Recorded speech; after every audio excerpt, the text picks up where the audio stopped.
Hey, good morning from the office. I'm your host, BKP. We're North Georgia's only live online morning show. Hold on, I'm setting something up here. Got a couple things I've asked the question to. I want to see if we're getting any answers. Good morning, I'm your host, BKP. I've got my red, white, and blue shirt on. It's election day in Georgia, primary day for Democrats, Republicans, all up and down the ballot. Statewide races, local county races, Board of Education commissioner races, you name it. House of Representative races. You name it, we got it going on. We're going to talk about it here this morning. I'm your host, BKP. Good morning from the office, North Georgia's only live online morning show. If you would like to text the show, it's 706-889-9700, 706-889-9700.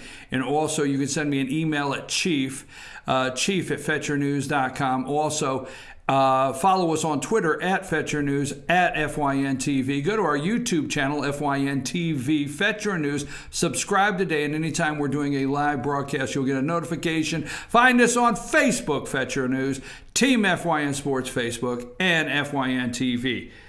I think I got it all in there. Now, here's the question I'm asking this morning. I've asked you, I have my numbers up here. I will reveal them momentarily, but I want to wait for you. Today is election day, primary day in Georgia.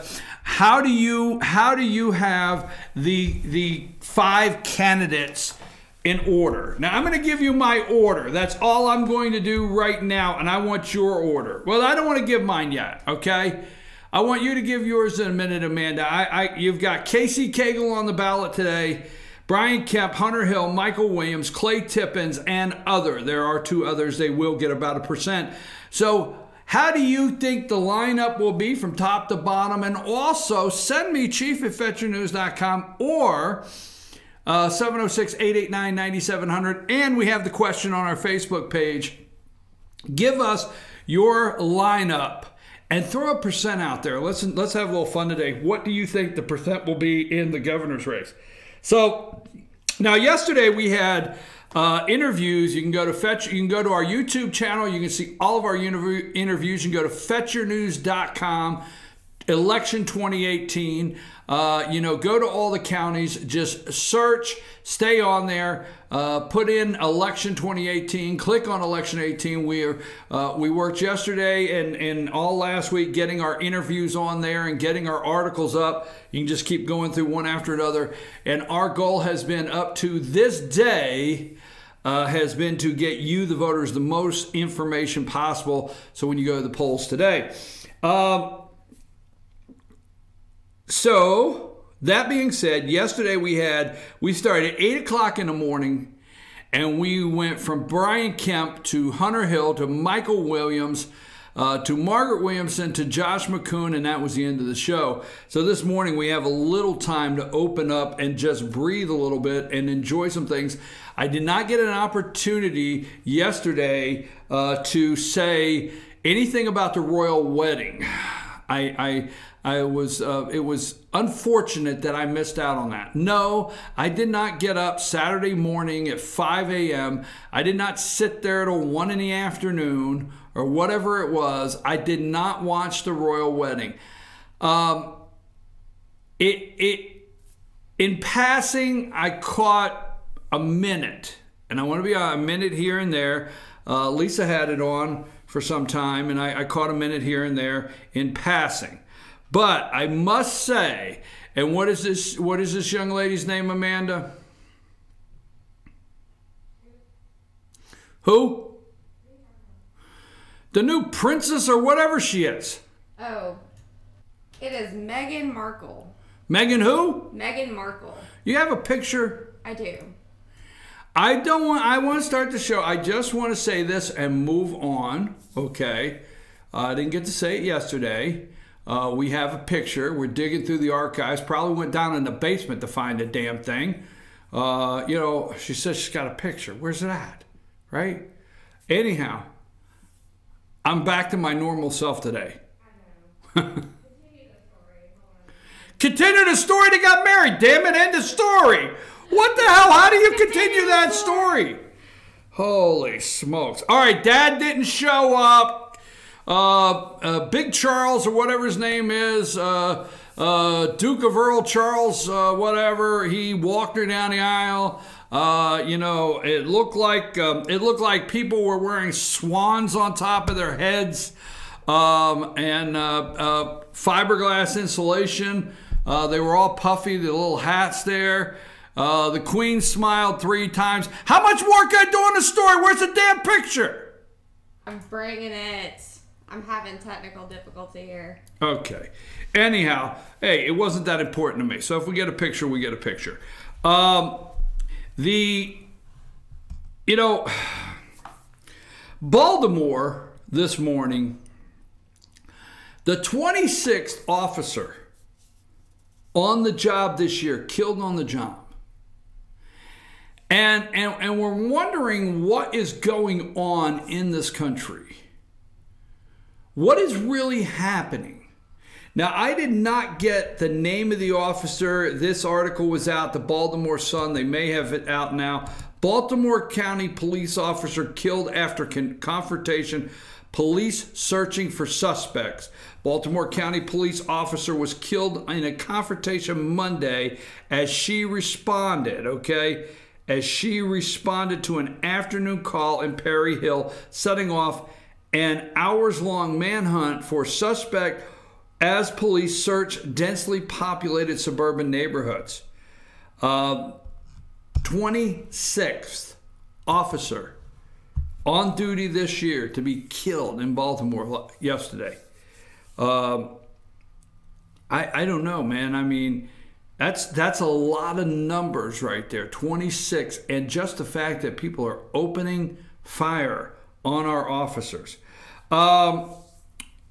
Now, let me go through election, and we're going to talk about the deep state, and we're going to talk about what's going on with President Trump, and we're going to talk about the call for a second special counsel. We're going to talk about all of that, but let's stay in Georgia just a minute. Amanda, as I pull up these names, we'll go through them. Are we ready? Okay, today when you go to the ballot, you'll have a choice on insurance commissioner, state insurance commissioner. I would like to say this for a reason. It is what's called a down ballot race. And in the down ballot race, a lot of people just go with the last name they heard. And my hope is that you've researched these candidates. We have done research here. We actually moderated a debate with these 3 candidates. We've done a lot of work with them. We've interviewed them. And the insurance commissioner's office, my opinion, Ralph Hudgens, is leaving in a disaster. It is the first office I think they had to fire. They had to furlough like 200 and some for 12 days and fire 26 or something like, or 12 or 13. I mean, the numbers are out there. He made a disaster out of the office. These are the 3 individuals seeking the insurance commissioner's office when you go today. Jim Beck. Let's start with Jim Beck. Jim Beck has 30 years experience in the insurance industry, and he recently served as chief of staff for insurance commissioner Ralph Hudgens and formerly served as the state's deputy insurance commissioner. Beck, here is the, I don't want to say the only thing, but sometimes I'm interested in why these prizes, as these offices, are so coveted, that someone would loan a campaign their own money. Now, here is the thing that I have heard, and Amanda, do me a favor. I really want you to correct me if I'm wrong or if you've not heard the same thing or whatever. Okay. Now, there's been a lot of controversy that Jim Beck held a. There's been a lot of controversy that Jim Beck held a 2 jobs, one with the state and one in the private sector at the same time. That's been controversial, and the controversy has been that he had a full-time state job, but yes, he was working in the private sector. Now, the state job was $19,000 a year, Now, Jim Beck's answer to that has been, and several, that he kept a state job at the lowest level of $19,000 a year. He kept a state job so he could keep insurance for his wife who had cancer. Okay, now I think I'm right on this. Okay, that's what I've heard him say. So he could keep. Have you heard that? Yes, that's correct. Okay, now stay with me. So you've heard him say he wanted to keep insurance for his wife who had cancer, so he kept he kept a job with the state to keep the insurance, right? Yes. Okay. Now pay attention. He wants to be insurance commissioner. Now here's the thing that interests me. So he kept a state job to keep insurance. Now I'm not insensitive for his wife to keep insurance because she has cancer. So you, the taxpayers in Georgia, paid for his insurance. Now stay with me. But then in the debate, what did he say, Amanda? I'm the only one up here on the stage that has lent my campaign my own money. I've loaned my campaign my own money to run, right? Yes, that is correct. Okay. How do you have enough money to loan your campaign to run for a statewide office, but yet you need to keep a state job to keep the insurance, and you couldn't afford your own insurance? Because you're lying. I don't know. I'm just saying. I'm just putting it out there. And why is the prize so coveted for Jim Beck that he loaned himself? What is with the coveted prize of these state offices that comes with it? They're, a couple $100,000 a year salary that you loan the campaign your own money. And at one time, Jim Beck has been an insurance lobbyist. So, not the worst guy in the world, just not the worst guy. Just not, okay? That brings us to Jay Florence. All right?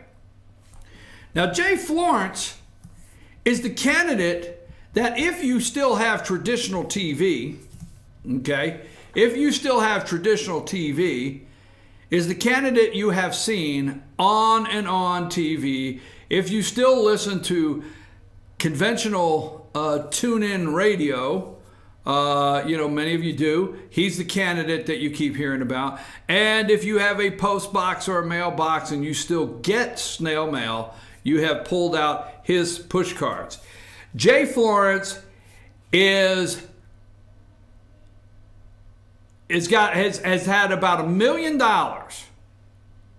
Okay, Jay Florence has had about $1 million to spend.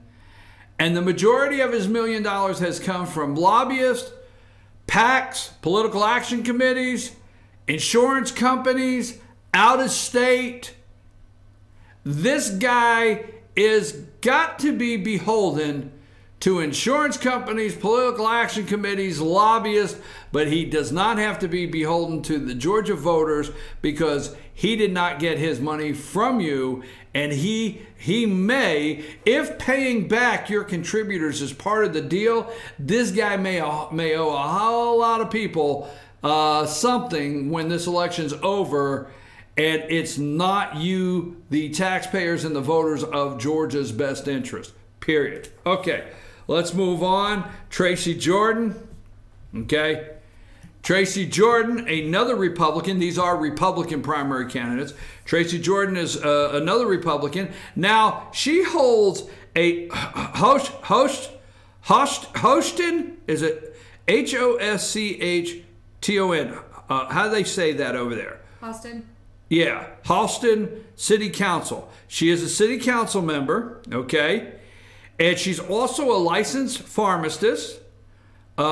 And she's a business owner and a full-time realtor, licensed pharmacist, and she's on the city council over there. As a pharmacist, Tracy Jordan says she's seen people and business fight with insurance companies and want to make them keep their promises. Now, Tracy Jordan is the outsider, okay?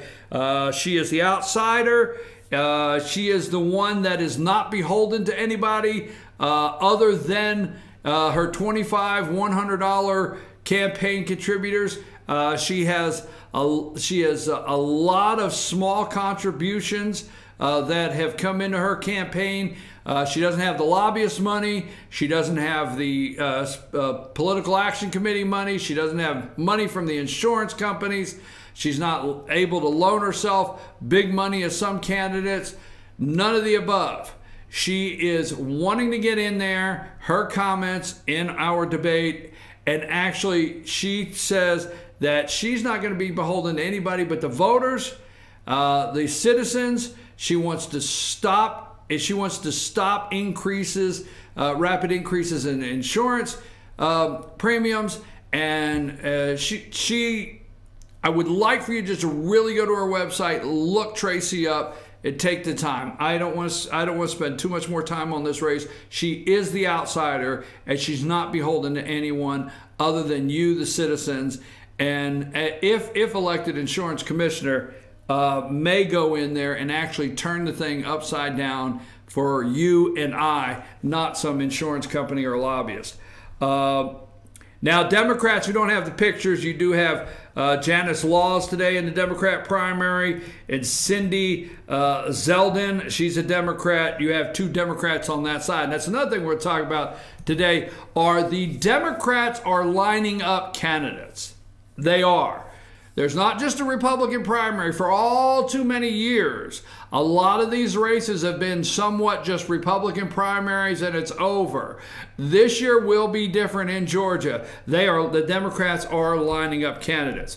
Now let's go to the Secretary of State race, and in the Secretary of State.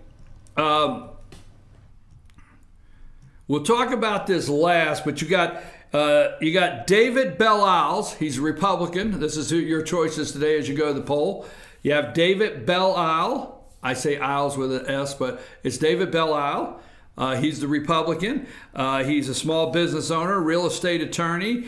He has served as the mayor of Alpharetta for over 6 years and grew technological companies in the city. Okay, so he is running for Secretary of State. He is stepping right out. Very popular in the Alpharetta area, very well known in that area.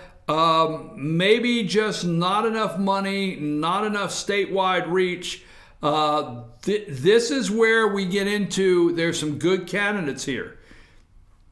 Now, this race, I do not feel that way with the insurance commissioners, but when we get to the Secretary of State's race here, these are some good candidates. I don't have high negatives on any of the candidates. Only thing with David Belle-Isles is former mayor of Alpharetta.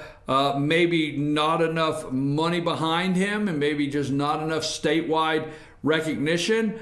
These are statewide races, but he will come in strong tonight, and he is one of your options. Buzz Brockway, whenever is he up there? Okay. Buzz Brockway currently represents the 102nd District in Gwinnett County.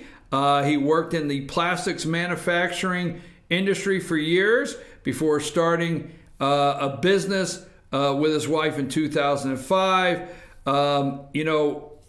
Buzz Brockway, again, a representative. He's a representative in the state of Georgia, and he may not have the statewide recognition he needed, may not have the money he needed to run a statewide race. Good candidate, solid candidate. He'll get some votes tonight, but I don't see him to be in the top two tonight. Okay. Now that brings us down to, and we're talking about the Secretary of State of Georgia. That brings us down to Brad Raffensperger. There's no. It's Raffensperger. Yes. Okay. Say that again one more time. Raffensperger. Yeah, Raffensperger. Yes. Did I get it? Not burger. I got the B out. Raffensperger. Spurger. There you go. Brad Raffensperger. There you go. Republican. Brad has served District 50 in the Georgia House of Representatives. He sponsored House Bill 87 to reduce red tape by reducing the frequency that business must file with the Secretary of State. Now, this is a candidate that has loaned himself an enormous amount of money. Now, this is a good candidate. Okay, I told you in this race here on the Republican side, I don't know the Democrats that well, but they're all good candidates. Okay, Brad, I've met Brad several times. I've met the other candidates. I've met Brad several times. Nice man. Always starts every commercial with the first thing is letting you know he's a Christian. And some of his commercials have concerned me because I don't know what some of the subject matter has to do with Secretary of State. But I guess he's trying to convey to you he's a strong conservative. He'd like to be Secretary of State. He has spent an enormous amount of his own money to get here. He may be top vote getter tonight. Maybe. This is going to be between two candidates tonight. Maybe top vote getter, and if he is, it will probably be because of the fact that he pushed his name out, where Brockway did not have the money, and David Belle just didn't either put the money in or go for a big statewide presence, which he would like to have had. This guy, Brad Raffensperger, has put the money out. So he may be top vote getter. Now, last here on the list for the Republican side is Josh McCone that you have a choice in. Now, Josh McCone, today, Josh McCone is a state senator, and he has served in the state Senate since 2011, currently represents District 29, and this guy let me tell you what Josh has done. Josh has done since 2011. It's 2018. He never told me this. I don't want to say this as accurate knowledge of something that I'm definite on. But Josh has done an outstanding job. I'm going to say that down in District 29. But he's became well known within the state because as a senator, Josh came out of the chambers, the state house chambers, in the Senate side, always ready for a news camera. I mean, I don't want to say, there was people that would say, hey, jokingly, they'd say, Josh brings 4 different suits a day because he wants to change 4 times. He doesn't want to be wearing the same suit every time he does an interview. And between RIFA and RIFA was the #1 bill that he championed. Between 3 or 4 issues of his principles, Josh became known statewide without ever spending a dollar. He became a statewide name. In fact, there's areas that felt like, hey, this is our surrogate senator. I mean, this is our surrogate senator because he is fighting battles for things we believe in all over the state. He knew that years ago, and he got himself in the position when he decided to run for Secretary of State. Statewide, people know him, and he never spent a dime. Now his campaign, although he's had some money to spend, he had some pretty good fundraising. He has not had quite the money to spend and had not pushed the money out like Brad Raffensperger personally did. So you're looking at the 1 and 2 tonight. Brad and Josh, 1 and 2, how it goes. Now, Brad may be the top vote getter, Josh may be. But here's the thing in this race, and we'll go. If Brad and Josh are 1 and 2 in this race, it will be the candidate that can pull Buzz Brockway, David Belle in to support them that will win Secretary of State. Now, the Democrats, I don't have pictures, but there are Democrats on the list for this race. R.J. Hadley is a Democrat. Okay. D. Dawkins Hagler is a Democrat. But the Democrat in this race to watch is John Barrow. John Barrow served as the Georgia's 12th district representative from 2005 to 2015. And he is a Democrat, but he is a strong debater. He will be a force in this race whoever he goes up against. But my prediction tonight is he'll be going up against, tonight it'll be a runoff in this race. My prediction, Josh McCoon and Brad Raffensperger will be the two tonight in a runoff. We're going to take a break. We're going to come back, go into lieutenant governor, and then we're going to go into governor. Now, I have asked you to give me your predictions of the lineup for governor tonight. Republican side, the lineup for governor. Okay, and what you think in Georgia will be the percentages. Give me your percentages too.